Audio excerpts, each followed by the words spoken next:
Kano itong bahay to? Ano yan eh? 1,000. Mura. Bihira na. Halika, ipapakita ko sa iyo ang bahay. Okay din. Ba, bibihira na to.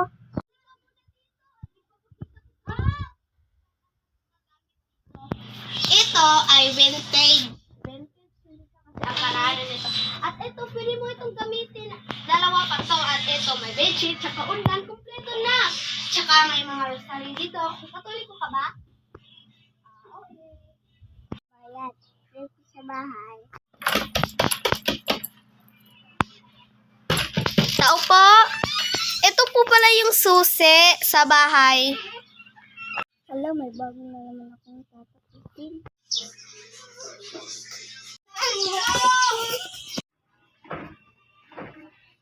Automatic.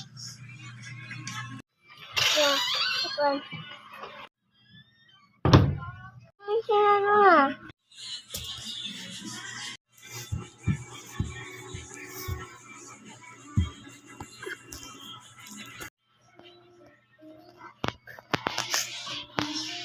Ako na, anong bahay ko? Kaya sa ako.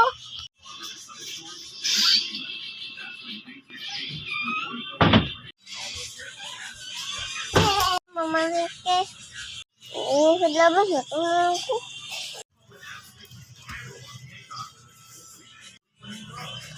Hoy, ano nangyari sa'yo? Sino may gawa nito sa'yo? Hoy, bakit ka nandito? Ikaw siguro yung pumatay sa kapatid ko. Ha? Hindi. Yaya na ako dito. Samahan mo ako. Ililibing na natin yung kapatid ko. Sino ba kasi may gawa niya sa kanya? Nakita mo ba? Hindi.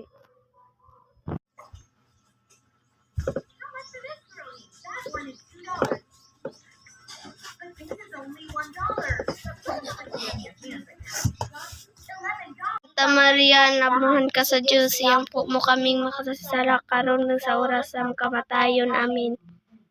Himaya samahan sa anak sa Espiritu Santo. Amen. Ngadto sa sinugdanan nganod sa pon sakit tuigang walay katapusan. Amen. Ngay ang kaluluwa mo ay mapunta sa langit. Ang kaluluwa mo ay mapunta sa langit. Ang kaluluwa mo ay mapunta sa langit. She started modeling training, and this time her short height wasn't a problem thanks to her sky high. Then she changed it.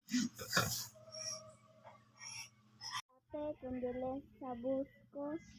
But they do have to keep their hair neat so it doesn't mess with helmets or gear. That's why military don't have to use gel, but they do have to keep their hair neat so it doesn't mess with this knife and cut it. Here, now cut it out and show me. Okay, I'll cut this too. You can see a normal knife is not able to cut this. Now see the knife. Photo. See the knife. Ang huling kanila at aking papatayin niya. You think she can keep it? This woman's job is to suck balls every month. Ah!